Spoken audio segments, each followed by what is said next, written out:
What's up? At welcome na naman sa Kamakurs Vlog. At ang video natin for this day is fish net making. Yan, tuturo ko sa inyo kung paano gumawa ng fishing net. Yan, step by step. At bago ang lahat, nagpapasalamat ako sa mga sumusuporta sa Kamakurs Vlog, nag-share, nagla-like ng mga video ko. At sana kahit konti, may natutunan kayo sa mga video kong ginagawa. Kaya huwag na natin patagalin to. Kaya mga guys, let's start. Yan. Siyempre, ihahanda natin yung mga materials natin. Yung tansi. Yan. Ito, gamit yan sa pagluluwa ng fishing net. Tapos, lagay mo natin yan dyan. Ito, tingga. Para sa pabigat ng ating fishing net. Yan. Saka itong pataw para sa floater ng ating fishing net. Yan. Mga 35 yung 38 na piraso na gagamit nito. Tapos, ang ating, siyempre, lubid. Ang lubid natin ay number 1. Number 1 siya. Nabibili yan sa mga meron din sa hardware, meron din nabibili nito. Tapos, ang ating yung fitting, tinatawag na sinulid, yan, yung pantahi ng ating fishing net. Kailangan natin yan. Tapos, ang ating sikwan. Yan ang pantahi natin gagamitin sa ating fishing net. At, ang pinakamahalaga ay ang ating fishing net. Yan. Ang fishing net natin ay, ang size nito ay 3.5 o 3.5 kung tawagin. Tapos, ang kapal ng tansi ay 0.15. Yan. 0.15 ang kapal ng tansi. Pero, yung iba, ayaw nito kasi gawa ng masyadong nasisira agad, naputok agad. Yung malalaki na uhuli.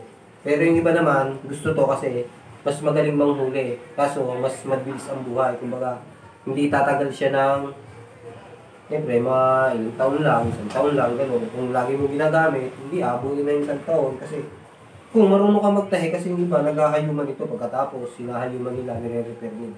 Kaya, Tapos itong haba nito, mahaba yan eh. Ang haba nito ay 100 lahat yan. Yung inanim kasi namin ito eh, inanim. Ibig sabihin, dinivide namin sa anim yung 100 na mata. Kasi may per mata yan, mga guys yan. Per mata yan. 100 yan pataas. Hinahati yan. Dinivide namin sa anim. Inanim namin to. 6 na putol na ganito magagawa sa isang pardo kung tawagin. Isang pardo yun. Kung isang rolyo niya, isang pardo kung tawagin yun. Hinahati-hati lang yun guys. Hinahati-hati. Ginagawang 6. Yung iba 5, depende na rin sa mga kasi. Yung 6, para sa mga mga nagtataga, yung binababad, yung pag mga maiiksi lang, yung mga pito, yan, mga 3 may ligyan, ginagawang pito. Mga panibog yun, kumbaga pagkakalat, ibog, samsam agad, yun, yung makakahuli na yun. Eh yung kami naman, ang ginagawa naman namin, mahaba kasi kalimitan sa namin, kung pataga, pambabad, binababad namin sila. Tapos, yun, ganun. Kaya ang inaan namin, yung mahaba, ang pinipili namin. Kaya inaanin lang namin. Mas maganda kasi, magaling din manghuli. Tapos,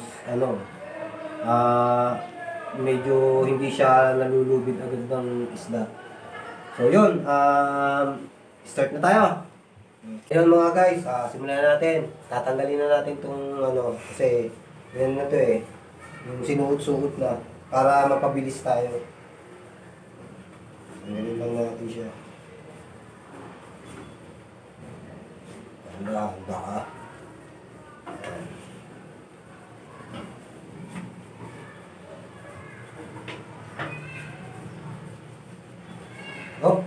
Handa kayo, baka umigkas yan, uulit na naman tayo. Mas kailangan natin ng isang lubid.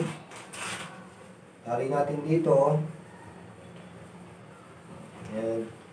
Para paghihila niya, diretso siya dun sa loob. Siguraduhin niyo na hindi siya maghihiwalay.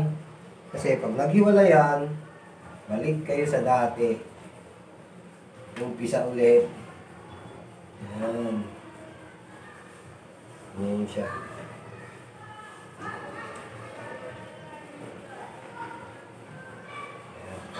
Diba? Tanggalin nyo na siyang ganyan. Tapos yung isa, hindi nyo isusuot. Kailangan to, nasa labas lang. Ito ba? Yan. Yan siya. Sumahin nyo lang siya. Lalagyan siya natin ng talian o yung dulo ng lambat natin. Dulo na natin para may sabit natin dito sa pako. So yan mga kumakers, sisimulan na natin. Ayan. Kailangan may sukat ka na 13 to 14 inches na haba. Ayun yung pagitan ng pataw tsaka sa lilihan. Ayan, papakita ko sa inyo kung paano gawin yan. Ayan, nakapag-ready na ako ng duluhan. Yan. Ito ang duluhan natin. Guys, puputulin natin yan. Gugupitin natin yan. Ayan. Sabit mo lang yan dyan. Tapos, sukat ka na ganyan. Ayan yung sinasabi ko sa iyo, 14 to 13 to 14 inches. Ayan. Yan yung haba niya. Silalak mo na siya.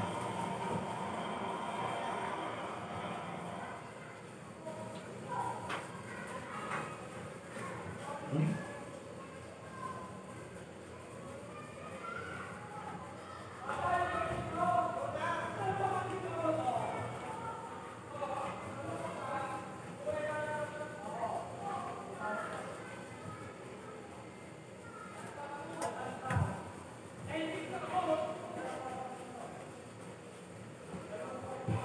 Pag nalock nyo na siya, ayan, pwede nyo na siya isabit dito. O pwedeng hilahin nyo rin para komportable kayo. Nalagay ka ng kuha tayo dito ng dalawang mata.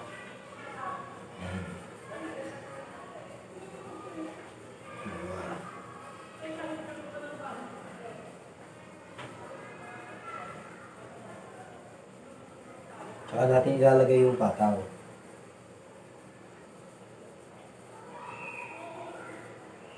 Okay. Tsaka ilalak mo ulit. Kasi yung iba nito, yung gagawa nito, kung gusto nila yung malimlim. Alam ba yung malimlim? Ayun yung sinasabing, ayan, inahan nila yung dalang. Kasi yung iba kasi, isa lang nilalagay nila dito. Isa, dalawa, isa. Sa atin, ang gagawin natin malimlim para magaling malimlim. Yung kasi ang diferensya ng malimlim tsaka sa katad. Yung iba kasi katad magawa. Mas magaling manghuli yung malimlim, guys. Tandaan nyo yan. Kakain na!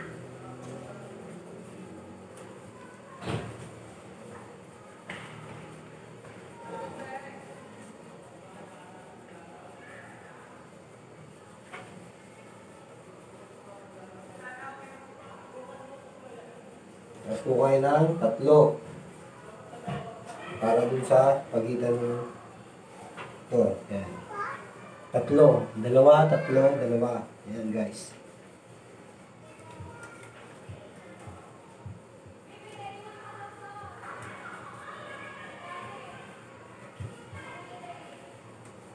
Kaya talaga kung tatanungin niyo yung mga veteranong mga mantika.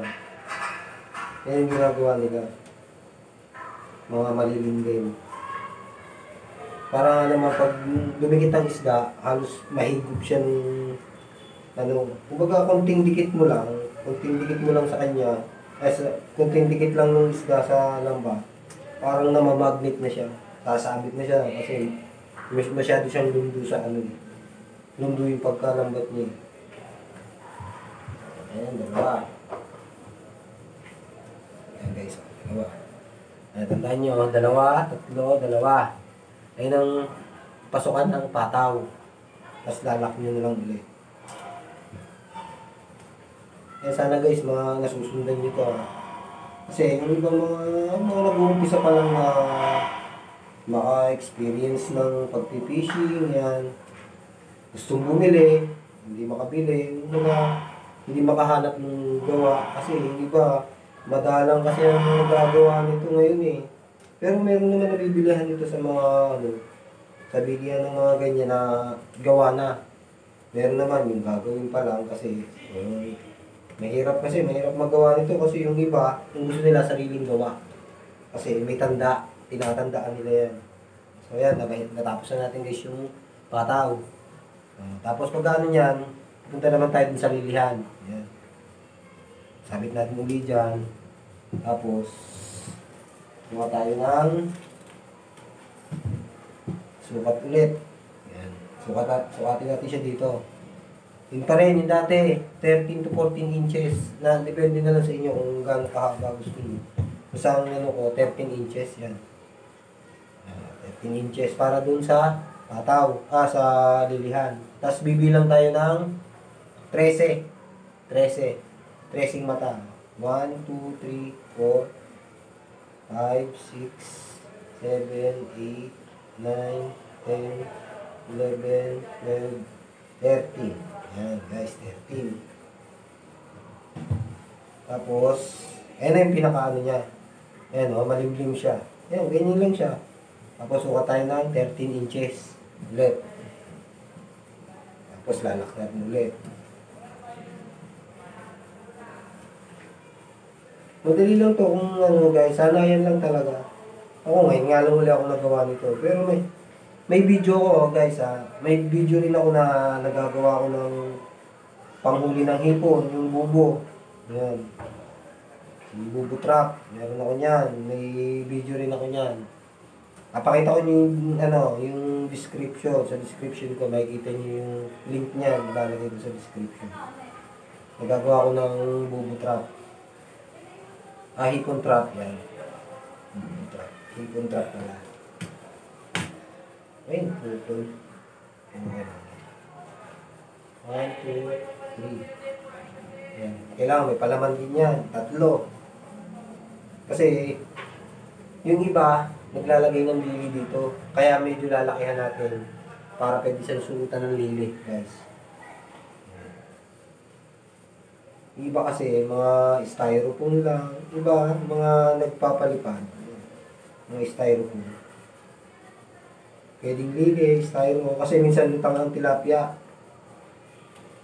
May panahon na ang tilapia lutang guys, pag yung kalmang-kalma.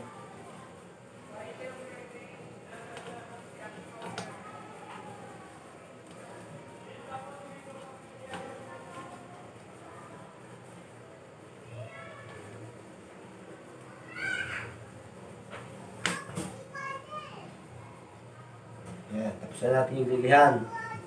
Tapos ganun pa rin, ganun din ulit gagawin natin. Parang gagawa tayo dun sa umpisa. Ayan yung dulo. Tapos, bibilang ulit tayo ng 13.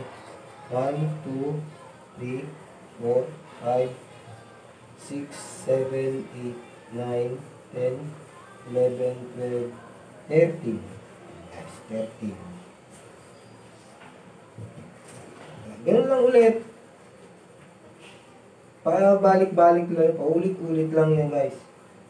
Hanggang sa dulo, hanggang matapos nyo. Ganun lang yan. Walang pagbabago yan. Tapos abangan nyo yung episode 2 nito. Yan yung gagawin natin, yung sa tingga. Napakita ko sa inyo yung finished product natin. May finished product na tayo nagawa dyan. Ayun yung guys. Kasi yung ipapakita ko sa inyo, ayun yung ginagamit ng mga maninibog. Yung mga naninibog na pagkakalat mo siya, sasamsamin agad yung tintibugan muna. Bubulabugin lang yung isda, paikutan. Tapos sasamsamin lang. Kasi itong ginagawa natin to guys, mga pantaga lang to. Mga pangbabad lang yan dyan. Kaya ilalatag mo siya ngayon, bukas mo siya kukuhanin, gano'n. Iwas ka nga lang, ingat-ingat ka nga lang sa mga magnanakaw. Kasi iba kasi, ninanakaw yung mga lambat na ganito, lalo kung nakitang bago. Ayan, ingat ka lang guys. Sa palaran lang talaga. Pag malas ka, wala magagawa. Talagang natipuhan yung lambat mo. Yun. Hindi kasi natin mahuli yan eh. Hindi natin alam, tayong binabantayan eh. Sa episode 2, papakita ko sa inyo kung paano yung gawin yung tingga. Ngayon, ito muna tayong pataw muna o floater. Kasi pag tinapos natin to, ang tagal ng video natin guys. Kaya mas minabuti kung gawin natin 2 episode. Kaya huwag niyong kalimutang i-share tong ating video at sana kahit pa paano may natulog-tulog kayo. Sana na rin nasasabayan niyo ako kahit medyo madilim na, nabot na tayo ng dilim. Ganun lang guys, ito, dalawa. Gaganyan mo lang siya. Hindi ba kasi mabilis dito gumawa eh. Talagang mga sanay na. Eh tayo, hindi tayo professional. Yung iba, mga professional na talagang gumagawa nito. Kaya kahit parang nakapikit, kaya nilang gawin eh.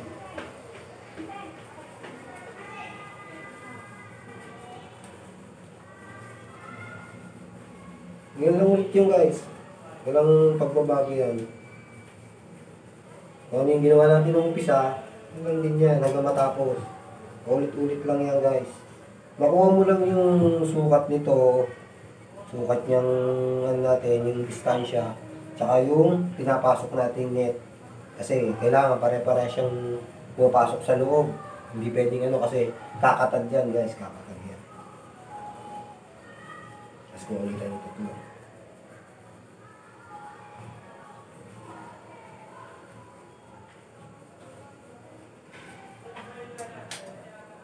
Ulit-ulit lang yan.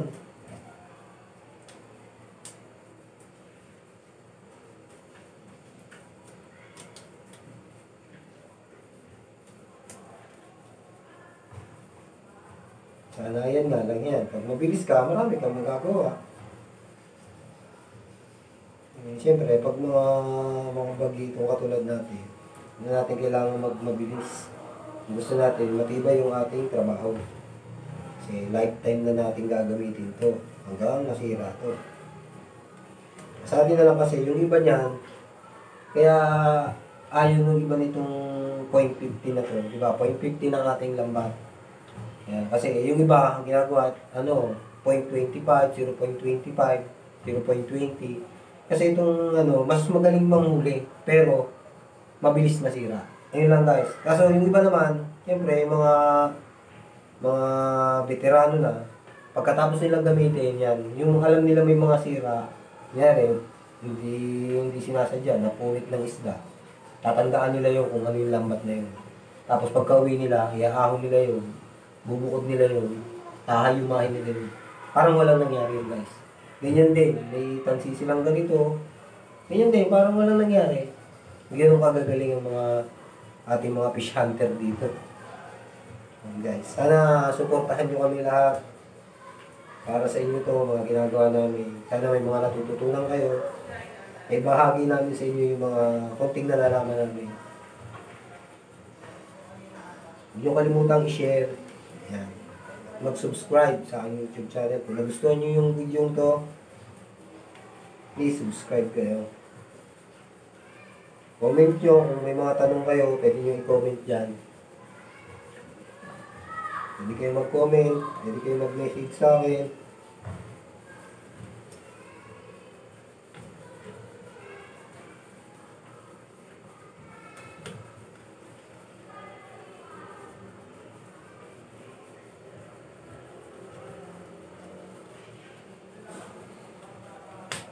Ayun guys, ganun lang. Paulit-ulit lang yan. Tingnan nyo, ito yung gawa natin eh.